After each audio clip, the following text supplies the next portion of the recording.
Call to order the work session for the Cochise County Board of Supervisors for Tuesday, March 11th.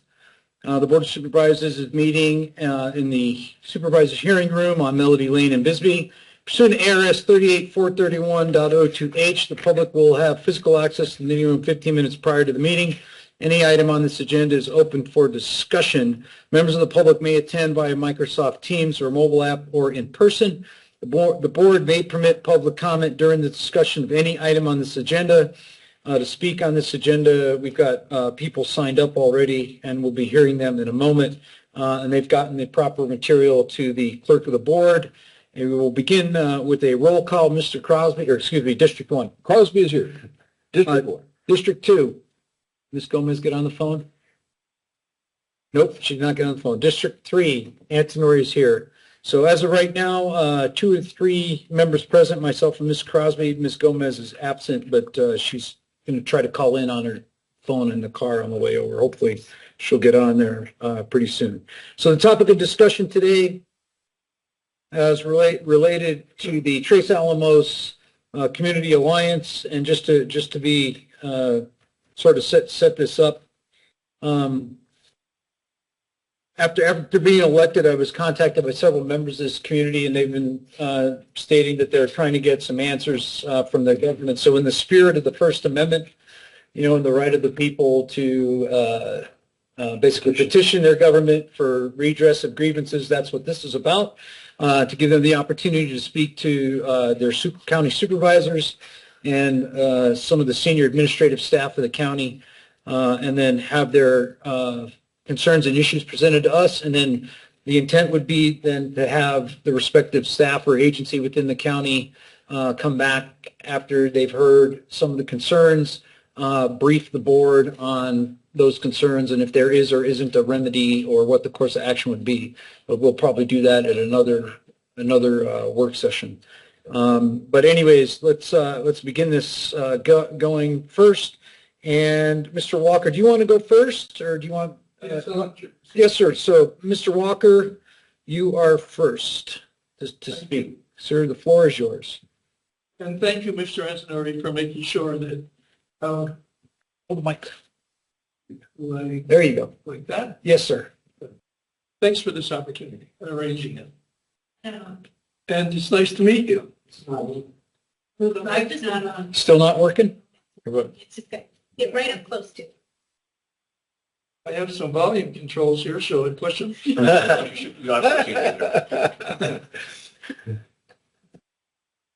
IT guys very sensitive. My notes. How do I look with it in my teeth? Oh, you're working there.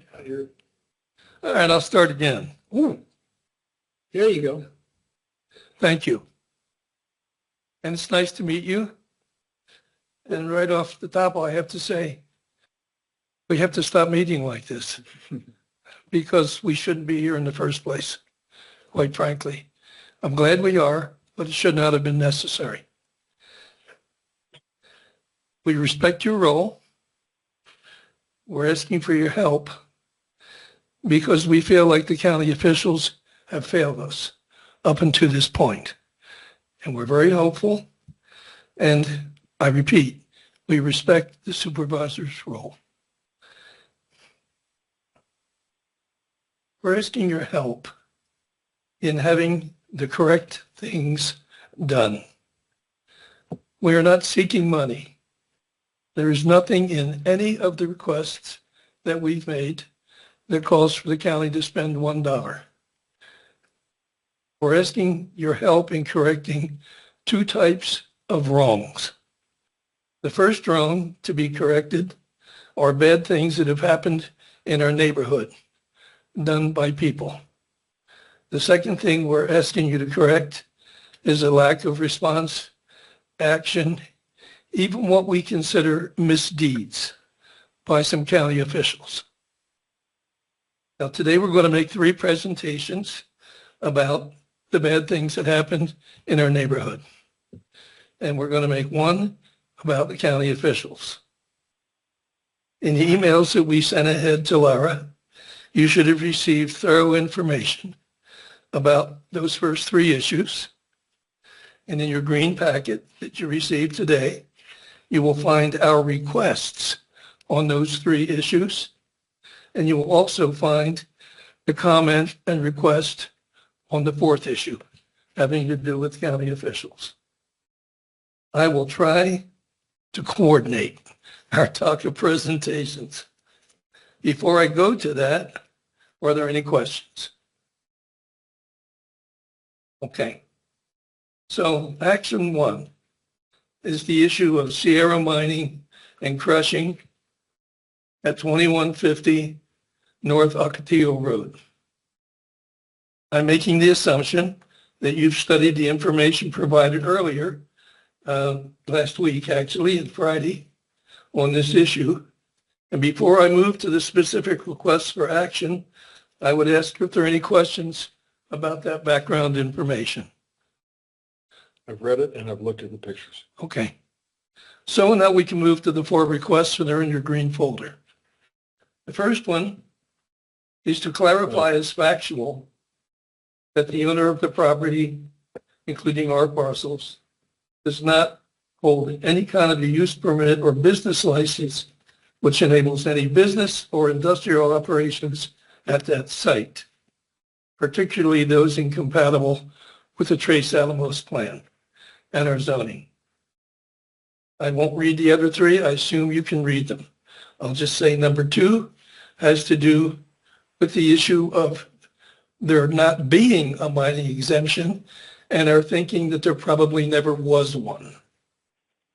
The third one has to do with the huge pile of biomass, and quite simply, we want it removed. And item four is we want you to commit to ongoing actions by the county that will ensure oversight and enforcement of all the laws, ordinances, and other rules applicable to all parcels of that property. I entertain any questions you might have. Yes, sir. How was the biomass accumulated? We did not watch every truck that went in there, but during the period March through April of 2024, and possibly into February before we noticed it, there was an increasing amount of truck traffic into that site. And it got up to quite a number of loads per day as it progressed. We were pretty ignorant at the time. We thought empty trucks were going in and taking out material because we knew there was a huge pile of very light gravel material at that site. And so we figured it was a gravel selling operation. Then we began to notice this growing pile as we drove up and down Ocotillo Road. And it got bigger and bigger and bigger. And we found out that they were importing, the trucks that were coming in were bringing that stuff in and dumping it. What is it? Is it tree prunings or what? It is a mixture of green waste and wood waste as far as we can tell. But we have no way personally to determine what all is inside that pile. Okay. But we did study it to the degree that we're able with pictures and some observations that people were able to make. Now, I was up there for an open house that the people that own the property sponsored when they were trying for a rezoning. And so the pile was really big by then. So I took a walk over and looked at it. I didn't have a camera, I didn't have notes, and I wasn't there on an investigative mission. I was just wondering what the heck that was. And it is quite a mixture of different things. It's a little bit that I looked at, but I didn't go through the whole pile. I understand. That, But you don't think it's dead animals and I didn't see- grease from the French fries? no, and we've never claimed it. Okay, because I'm trying to figure out what is biomass. Well, once again, we did our research. Some people call it one thing, some people call it another. But it is biodegradable property, and it's a mass. And it fits the definition that many people use for biomass. Others will say it has to have degrading flesh or animals or human waste or other things like that.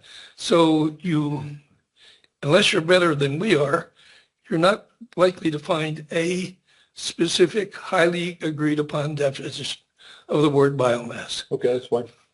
We don't argue when people call it green waste, but because we don't know what else is in it. I understand. Okay, any other questions? Does anybody here want to say anything about the biomass? Gene? Yeah, just for a second. It's a pretty good possibility that biomass came from his other plant, the Sierra mining site down in southern Tucson. They were ordered to remove it right around the same period that this showed up. Now, we can't prove that unless we bring in the owner of Sierra Mining and some kind of subpoena or something. I don't know. I don't really know how to prove that. I just know that the government had ordered him, the state had ordered him to remove some of that biomass, that fire that's been burning down there for 10, 12 years, to remove it. And at the same time, this pile showed up here, and it's his trucks. So I just want to add that for the record. Thank you. Thank you, Gene. Paul, Yes, sir. the incinerator, the incentive of an incinerator being the, Sorry. the incentive of having an incinerator place. Right. And that was our concern, is him making use of that incinerator to start farming. Yeah, we are not people that go chasing down little rabbit trails. We're not conspiracy theorists, and we try not to make things up that don't have any basis. But during the time they were applying for the industrial rezoning, there was talk of incineration, of smelting, of all sorts of things, and it was difficult not to link the ingress of that biomass with the incinerator proposal. Now, I'm not claiming that, but that Bob was observing that at the time that was very much on our minds because we were pretty ignorant about most of the things that were happening up there. We're not anymore, but we were at that time. Okay? If I don't want to have anybody have else. other folks here besides yourself? If you're done, I mean, who would you recommend follows you up after? Oh, I've got a whole, Oh, you're still going? Okay. oh yeah, no, I've got other, here, let me, I thought you were going to hand off to somebody. here is my next little note. Okay. I will try to coordinate our DACA Yeah, presentation Paul, do you have a slide that you're supposed to be on? coming up. Oh, okay. Oh, Yeah. Okay. All right. This guy wants the picture show now. Yeah. It's a little bit later. Yeah. Now, let me move on to this. I'm introducing the first topic as well. And that topic, action 2, I mean, we just dealt with topic 1. Action 2 is Ocotillo Road. And I think you'll find there are the recommendations about that. But before I introduce our TACA member who will do that presentation, I want to give you an example of a situation we've encountered that is, actually it's exemplary of a lot of what we've run into during this entire 8-9 month process. We try to be prepared. So we set out among us to study the history of Ocotillo Road, how it was built, when it was built, the history of its construction, repair. We got a pretty good grip on that. And some of the information is in the packet you got. The big question was, what's the weight limit? And we saw this, and we saw that. So more recently, we thought, you better be sure of what we're talking about before we go see the supervisors. So we made calls to county offices, and we consistently got the response, the weight limit is 12 tons. From Benson city limits to the end of the pavement and maybe beyond. But then we heard a comment that it was 40 tons. And we all went, what? That was a big surprise. So we dug a little more, talked to another person in the county who said, well, I don't have a list here, but I think it's 40 tons. And we said, why do you think that? And the very nice gentleman said, well, that's just what I've heard that it is. I said, can you send us your list? He said, I don't have a list. Later in the day, he called back and he said it's 40 tons. So we asked him where he got that information. And he said, I got it from the director of that department. I called and talked to the director, and the director said, what did you tell them? And he said, I told them 40 tons. And the director said, that's right, it's 40 tons. So here we stand today. We have a chart from the county, printed road bridge weight limits. It says 12 tons. Yet we have direct word through a person in the county that it's 40 tons. This is Gene Rennick. Gene is a member of TACA, and he lives in sight of this operation we've been talking about just off Ocotillo Road. Hello. Hello again. I'm Gene Roynick. I live on Jackrabbit Trail, right next, I border I'm adjacent to the site that we're talking about, 2150 North Ocotillo Road. Let me see, clicker. I hit the top button to click this thing? I don't know. I'm not sure. Sharing's it right. Oh, okay. Thank you.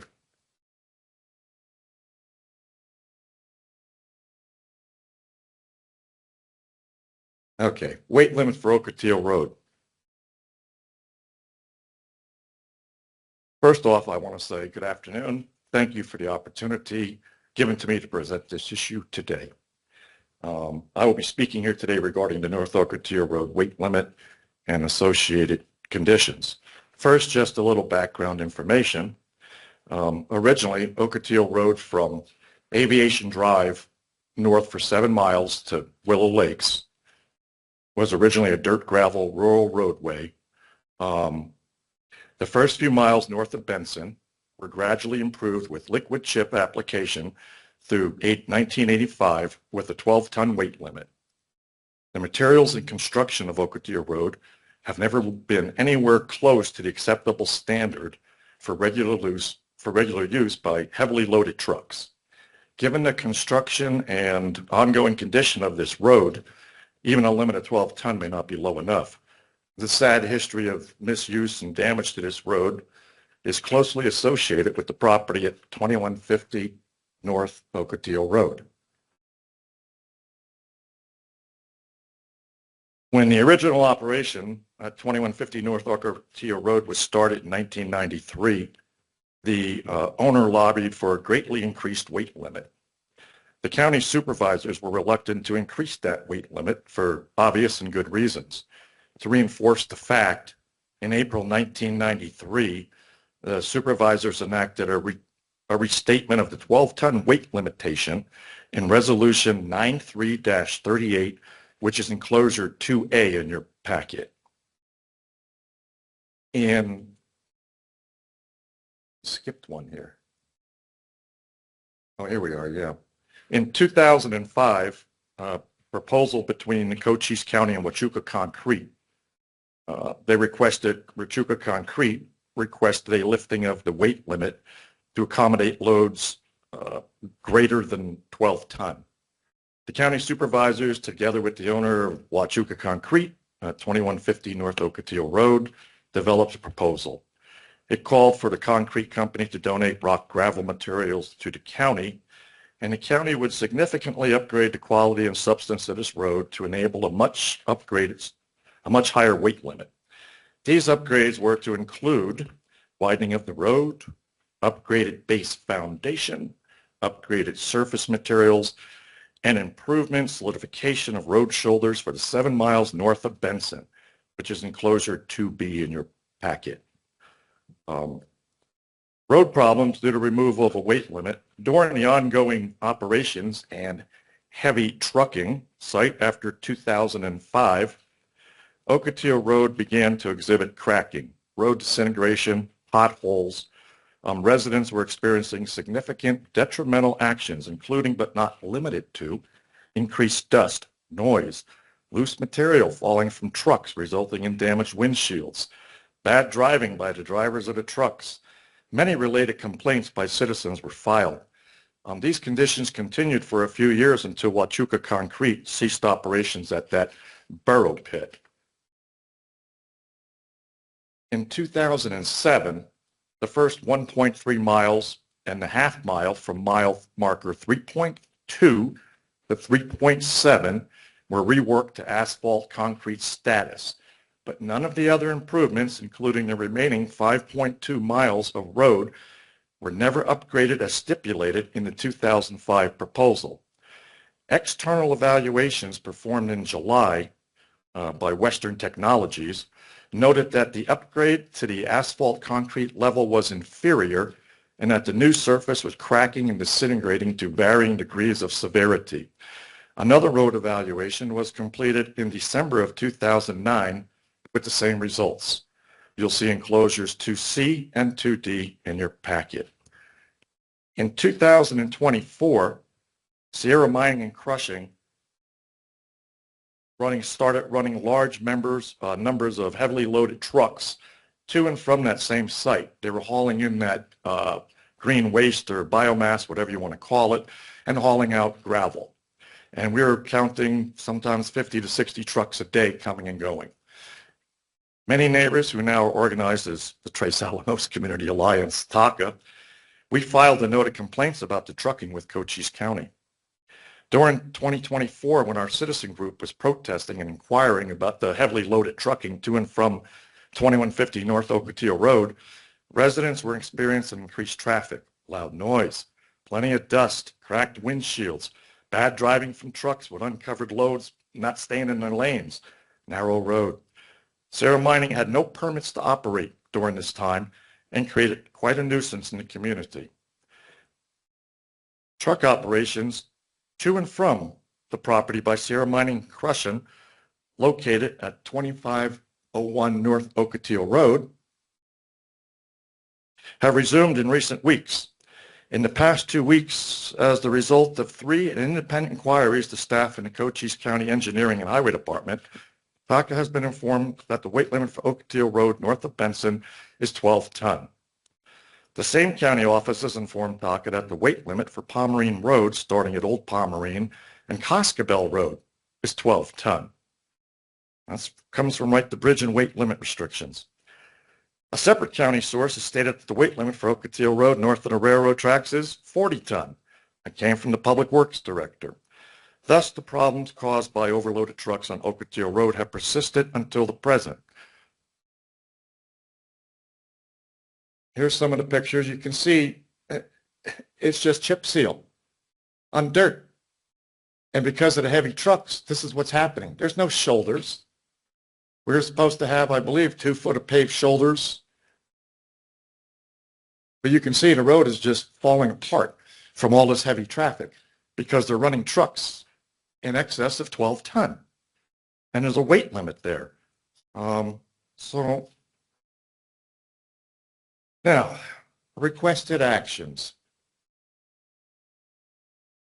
We're requesting a few things. Having studied this problem extensively, because we've done a lot of homework, we requested a lot of documents from the county. We had to file Freedom of Information Act to get these documents. This is something that, as citizens, we should not have to do. We should have been provided proper identification from the beginning of this property and not have to dig up and contradict what we've been told. This just isn't fair to citizens. We're taxpayers. So we have discovered so much confusion and contention about this weight limit for Ocotillo Road, the trucks running back and forth without permits, no licensing, running a business. So due to great condition of the roadway and the concomitant dangers to the driving public and the ongoing road repair and upkeep costs to taxpayers, we request the following actions by the supervisors. We would like you to affirm or take action to declare that the weight limit for the vehicles using North Ocotillo Road is 12 ton. We would like prominent signage installed, basically at the county boundary, stating that it is a 12 ton limit. We also would like to ensure that the 12 ton limit is enforced, that when we call and say they're running 40 ton trucks, 40-foot trucks in excess of 12 ton, 20 ton, 25 ton, we'd like something to happen. We'd like, either them be issued a stop and desist or something. And all we've been told so far is they're exempt. They're exempt. We have no control. And in particular, we would like the property owner of 2150 North Ocotillo Road, made aware of this 12-ton limit, not to be exceeded by vehicles associated with or entering or exiting that property. And the only reason we're requesting this is because the last thing the county had with contact with the owner of that property was, you're allowed to do what you want. Do whatever you want. This is in writing. Said the county has no regulation over you. And that's the last thing that property owner heard. So it's no wonder he's running trucks today, back and forth. He thinks he has permission. Thank you today for your time. I would like to turn the meeting over to Randy Durham. I believe he'll be participating by Zoom because he's not doing well. You will. How do you, I gotta do this for, You push this button and click it. to advance it? Yeah, there you go. Unlawful alterations. There you go. Okay. Is Randy online on Teams? He is. Yes, sir, I am. Can you hear me Good. okay? Yes, go ahead, Randy. Randy, if you'll say next slide, I'll flick it for you. Alrighty, thank you. Unlawful alterations of earth and landscape with the resulting damage. I'll be speaking on multiple parcels during this slideshow. My property borders the borrow pit land and property parcels, and also borders the parcel of former Mayor George Scott, both of which I have some issues with. Would you go to the next slide? I believe you did. We've got erosion on our family's property. We have approximately about 52 acres. I am on the more western side of that, and my uncle and brother-in-law are on the east side of that, bordering Ocotillo Road. Would you go to the next slide, please? This is an overview from Google Earth. The borrow pit is in the lower portion of the screen. You can see it, the cleared dirt. And his driveway leading to Ocotillo Road that transverses the upper right portion of the screen. Where his driveway connects, if you go slightly to the left and up, you'll see a ravine. You go a little more slightly up and to the left, you see a larger and another ravine. The ravine closest to the driveway is something I'd like to speak on. And also, this is orientated to the north. You can see the compass marking there on the picture. Also speaking on the south end of that, where are you going with the slide? Back up a little bit there, Speedy. So on this next slide, please. This is the northeasterly view. You're looking at it from a drone shot, looking northeast over the borrow pit, and it's dirt work. You see the building that's on the northern edge of the borrow pit. That road you're seeing there is not the driveway. That is a utility road they cut at some time. Next slide, please. This is the edge parallel to Ocotillo Road. I want to draw attention to the berms that are built up along that side of the pit. Below those berms is a wash that leads to Del Lago and a underpass drainage underneath Ocotillo. Next slide, please. This was a drone image during the time they were up there in early 2024 reworking the area. Pay particular attention to the sloping of these dirt works, the bowl shapes, the direction of the wash to the south side of it is pointed out with arrows. No longer has feeders that used to be there to help drain that pit. Next slide, please. Now I'm on the northern end by the entrance. That is the building.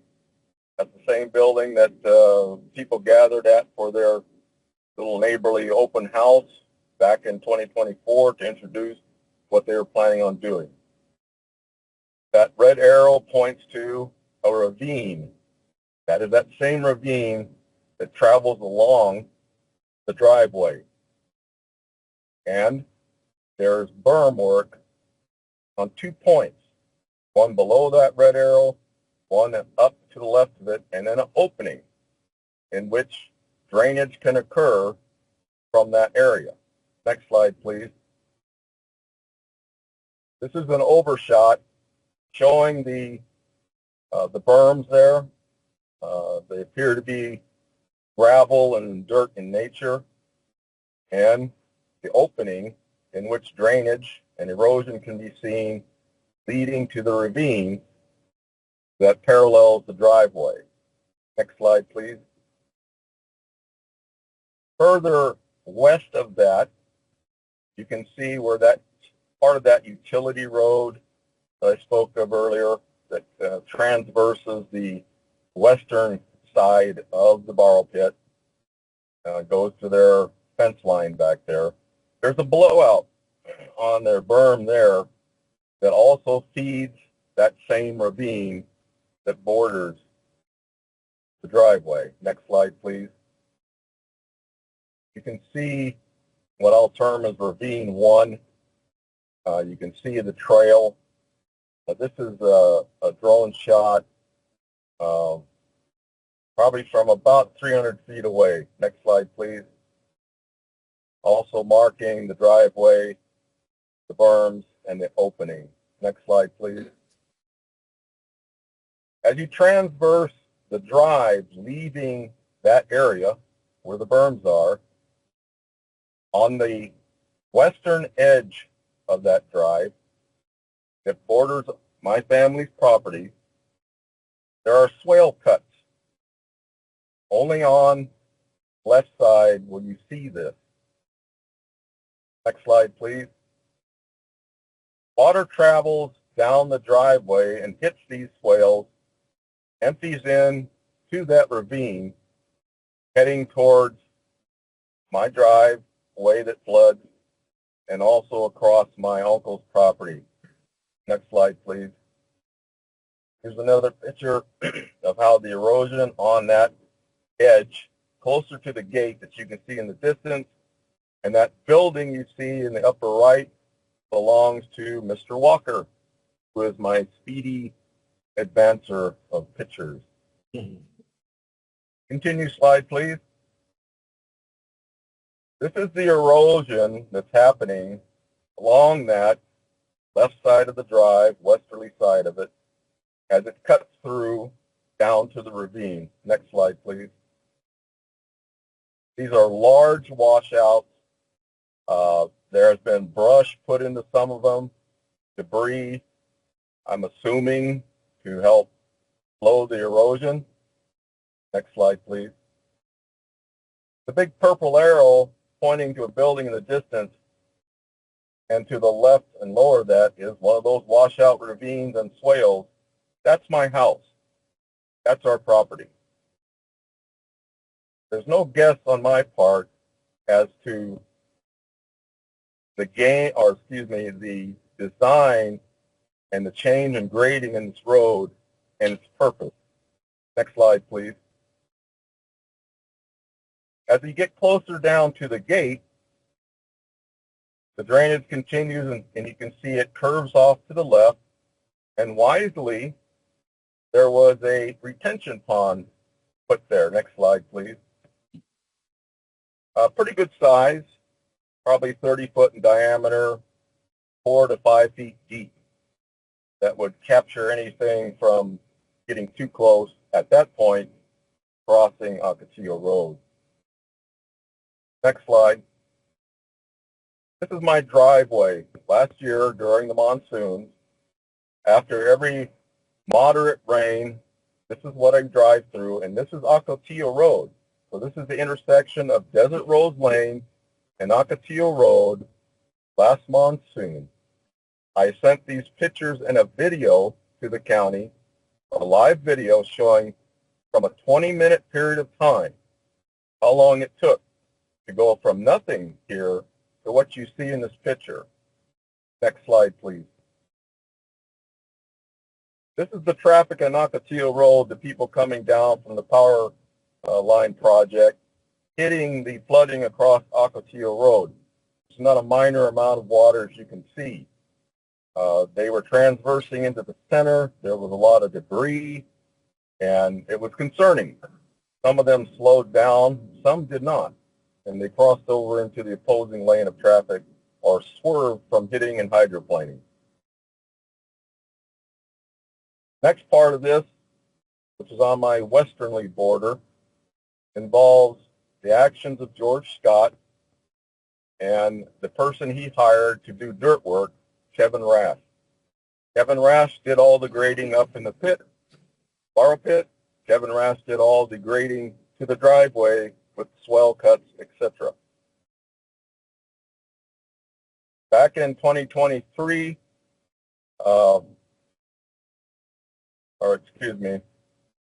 let's go ahead to the next picture. This is an image of this area of my concern that I'll point through as we go along.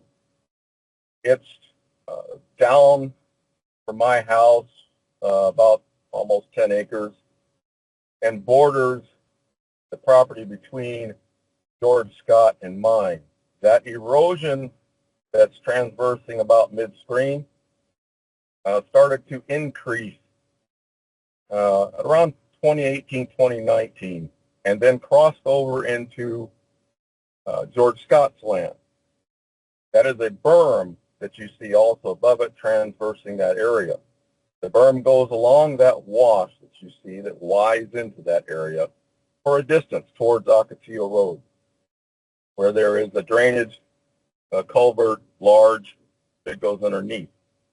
It also comes and transitions along the new levee that was put along Ocotillo Road from the land donated by the Durham family.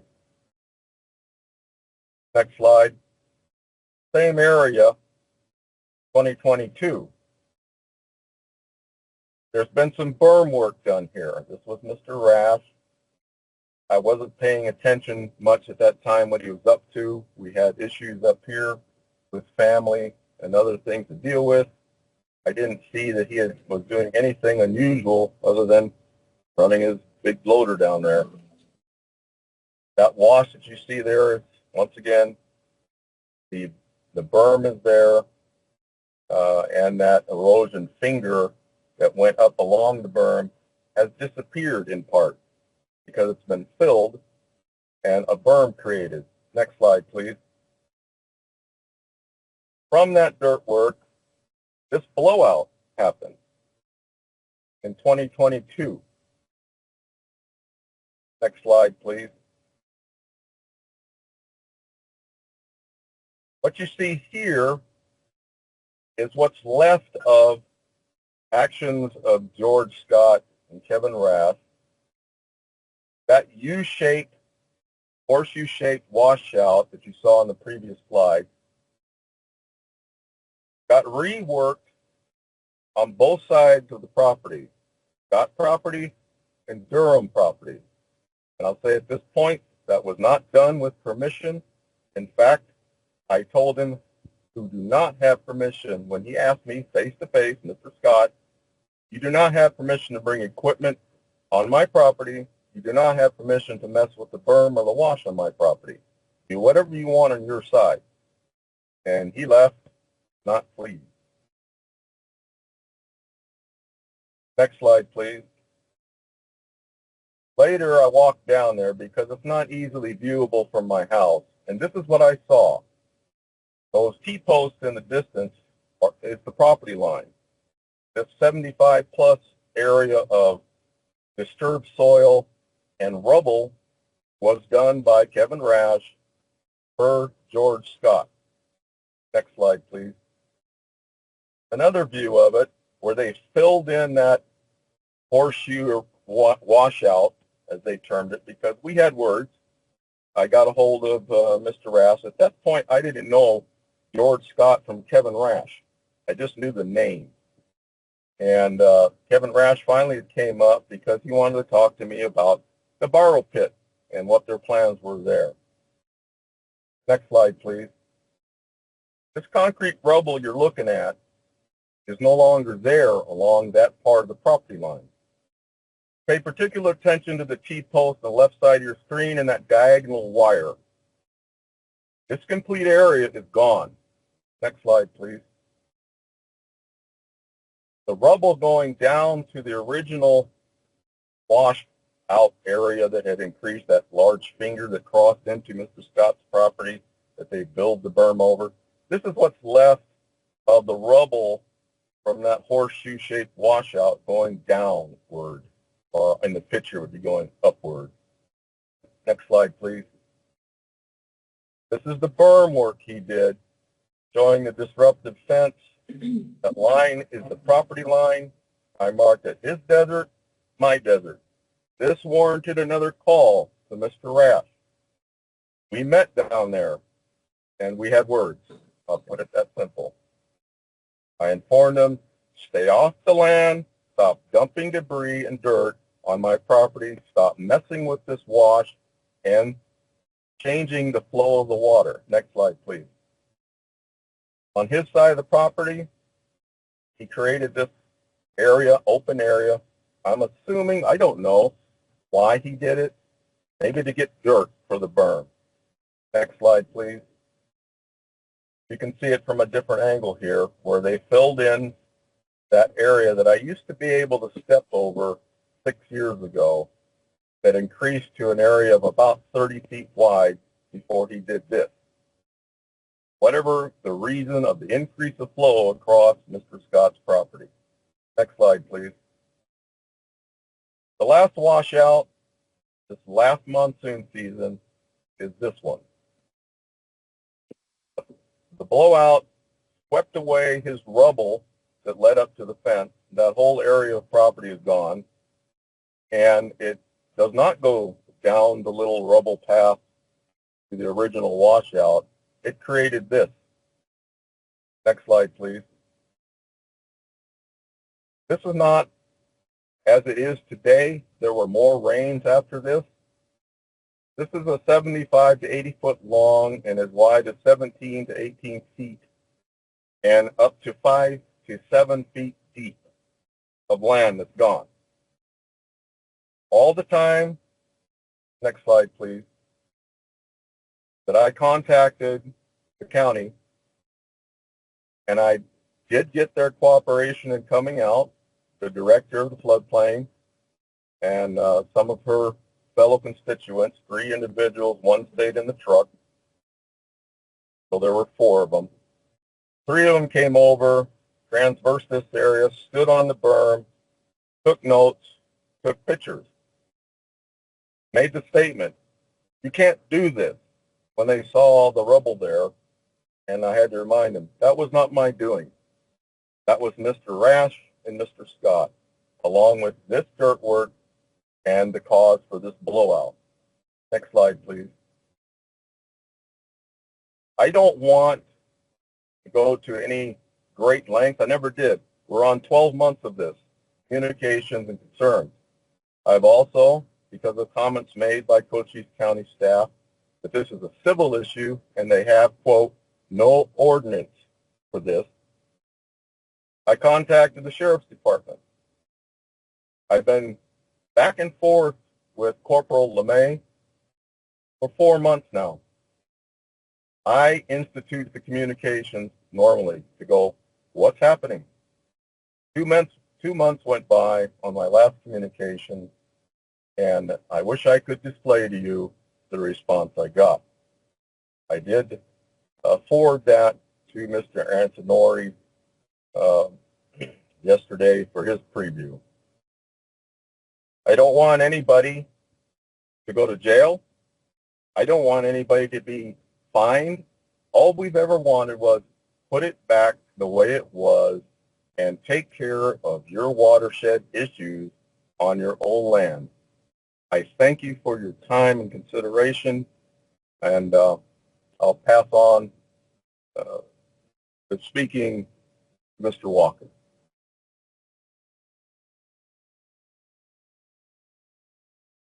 Thank you, Randy. Are you going to are you wrapping this up now? Is this it? With this and one more thing, we're done. Okay. All right. Great. Any questions on the requested actions?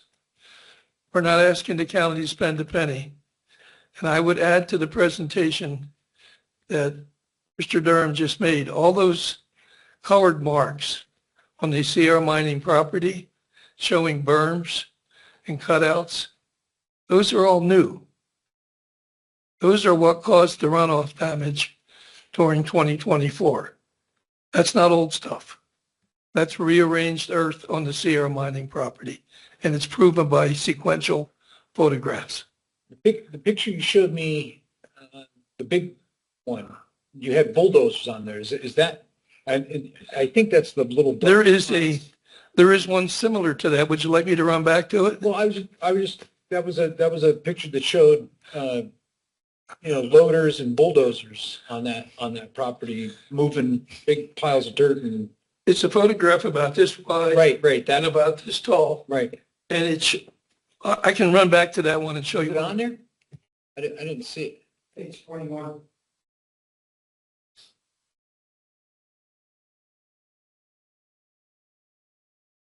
Now, you can see right in the middle, lower, above the desert, you can see a couple of pieces of machinery there. They're circled. Yeah, It's not the same photograph. Yeah, But what you're seeing where those two circles are used to be a mound of dirt. In the early photographs, it was on this side of that big pile. What is the date on that photo? What is the date of that photo? The date of this one, Yeah, when did you take that picture? I don't know, but I can tell you approximately when it was. Approximately is fine. Is between March and July or August of 2024. Yes, sir. Is the pile of green waste on that picture? That's the dark, Okay, that's what I thought. that's the green waste. I understand. Now, the point is, we could never figure out why they were tearing that mound apart, but it greatly rearranged all the landscape up on top of that hill. Whatever they were pushing and where they were pushing it.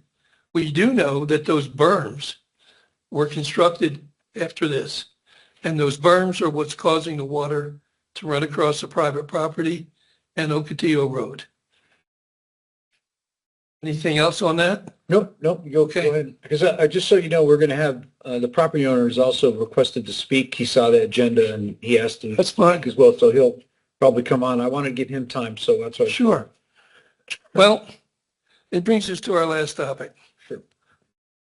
In your green packet, you have this piece of information.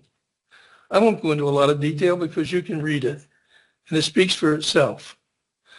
The fact of the matter is, we've been sadly disappointed by people whose salaries we're paying with our tax dollars, and the examples are not good. I've cited at least one along the way today. You've seen them in previous correspondence. We're not one to beat on a dead horse, but something has to change. If the staff throughout your area of sphere of influence in this county is going to serve the citizens. We're not hotheads. We're not in business. We're not making money with any of this. We chose to live here, and we have now to deal with the things you've heard about today. If you want to know our recommendations, I'll emphasize two things in this document. And it's very, come on, Paul. The first, good government does not happen by accident. It does not happen without strong commitments to honorable core principles. We have had our problems because of difficulties with county staff. On the second page, there's an area underlined. I do want to read it. Of course, TACA recognizes that many county employees under your supervision are performing quite well However, in some cases, and for the overall good of county taxpayers, TACA hopes that the current supervisors will undertake strong and meaningful organizational and behavioral improvements to gain much needed accountability. There are demonstrated needs for the supervisors to bring about ethical, unselfish performance in certain roles that seem to have operated according to their own will and with unusual organizational protection. Can we trust that the supervisors will now address these needs by giving firm direction and expectations toward proper integrity and excellence? And I will put this at the end. Thank you. Thank you, sir. All right, and then we have, Clarify something about that being a borrow pit and how that terminology came about. It's, maybe you might know, why is it a borrow pit? It's a piece of property that they put a name on it as a borrow pit. At one time, it used to be a sand and gravel pit. And you might have known, Machuca Concrete at the time owned it. They sold it back in 2005. According to state Arizona mining inspector, you cannot sell. You have to buy the property and request a mining permit to operate a sand and gravel pit. There is no permit. Never was a permit ever issued. Came to our attention. And while we know that, because we called, they went in, did a physical drive-through, and they immediately went to Tucson and put a stop to what we tried to get the county to do.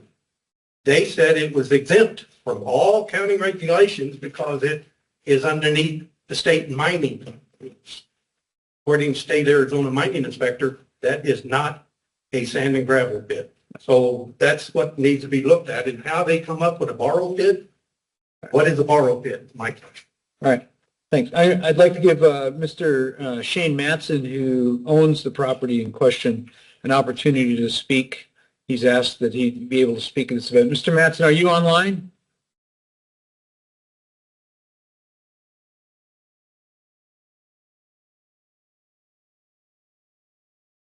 I believe he's called in. He just needs to hit *6 if he'd like to speak.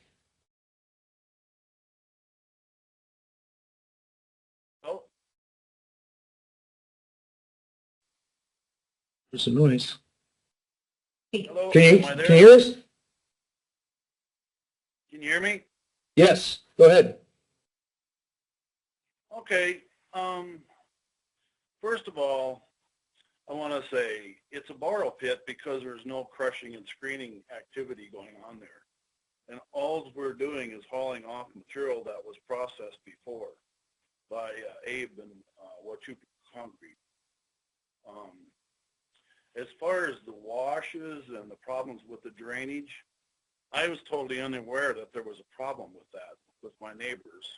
I'm not the kind of guy that would intentionally hurt anybody or create drainage problems. And I've been around construction and contracting all my life, so I know a thing or two about drainage. I actually come from Minnesota, and that's the drainage capital of the world, I guess. But I'd be willing to meet with people to resolve any of the drainage problems. And I never heard anything about a 12-ton road before today. Otherwise, I wouldn't be doing that without permission from somebody. So I don't need to get big fines and fees for my trucks coming and going. But I don't think it's right of my neighbors to try to shut down my activities there, because I'm in business, and my trucks have mufflers on them. The drivers are supposed to be on their own side of the road doing what they're supposed to do. We always tell them no Jake brakes north of the freeway. At one time I had K&G's trucks and a few others in there, and they were a little out of control, so we got rid of them. But I don't think anybody can complain about my own personal trucks than the drivers that drive them. So anyway, with that said, I'd be willing to meet with the county and the local people down there to fix the drainage problems. And we'll have to straighten out about the tonnage on the roads. I don't know if everybody understands, but pickups and cars do a lot of damage to roads, even though they're not heavy. The more traffic that they run versus the truck, it also will make damage to the road. And as far as some of these pictures, I mean, especially the ones with George Scott and Kevin Rash, that's not my doing. Yeah. And it seems like I'm kind of getting thrown in a boat with somebody else, but whatever. I mean, I'm willing to fix whatever's my problems down there. I think the county, you know, and everybody working together can fix all these problems in a very short time. So I guess we need to set up a meeting, or however the county wants to handle it. With that said, I'll let you guys go back to the meeting. All right, thank you, sir. Appreciate your comments. All right, so we're gonna wrap this up, and then you know, we'll give you guys time to do a little homework and then get back with us, and some of the stuff they talked about, we'll set up a separate meeting to have a discussion on. But did you want to add anything, Mr. Crosby? If Mr. Coxworth, are you ready to answer questions about the presentation that was given? Well, there's a list of 4 questions here. I'm happy to answer those. Question number 1. Well, I wanted to give them time to review the material. I didn't want to make it unfair and put you on the spot right now. So, I mean, if you want to take some time to. That's fine with me too. If you'd rather have a PowerPoint, because I mean, I have maps showing where the. That'd be great. That's what I'm But I getting could at. do So give you PowerPoint. guys some time. Now that you've had We an could- opportunity I here. could do it next week. Some of the concerns, and then address those concerns, and then put it in something that you can present to us one way or the other, and then to answer some of the questions, and maybe come up with maybe some courses of action or resolutions or whatnot, or something along those lines. Mr. Antonari, in response to something Mr. Madsen said, it lines up with something we've asked for in our requested actions, which is to reverse the situation and remove the cause of the damage. And I was glad to hear him say that. If there's a way for that to happen, it plays right into our requested action. Well, we'll take a look at it, and then, you know, what you guys do separately between neighbors, that's you guys. But I mean, it's just as far as the role with the county, specifically to the road and the weight limits, and, you know, the water runoff and whatever the hydrology issues are there, if there's any remedy for any of that or whatever. That's all I'm asking for. It's just to take a look at that, and what is the story on that road, or not, and do we maybe raise it in the priority to do some work on that road and get with Mr. Fascio to see if there's something we could do with regard to that as well. I mean, I don't know, but it's interesting that they had the history on it that went back to where there was an original agreement to bed that road and chip seal that road, and it never got done. You know, that's none of us here's fault. None of us were here back 2005, but I mean, it does seem that there's some stuff that was done that wasn't done. They never got finished, and now we're just going to try to do our best to fix it. But I mean, if that's all I'm looking for is just some responses. If there is a course of action, what that course of action is, and, you know, how to remedy any of these issues. So, and give you guys time to respond to that. I didn't have anything else. No, what I'll do is instead of asking Mr. Coxworth here, I'll just type up my questions that have to do with this paper with 4 bullet points and send them right to you. It has to do with the PowerPoint presentation that we also. That'll be fun. All right. Well, with that, let's call it an afternoon. We are hereby adjourned.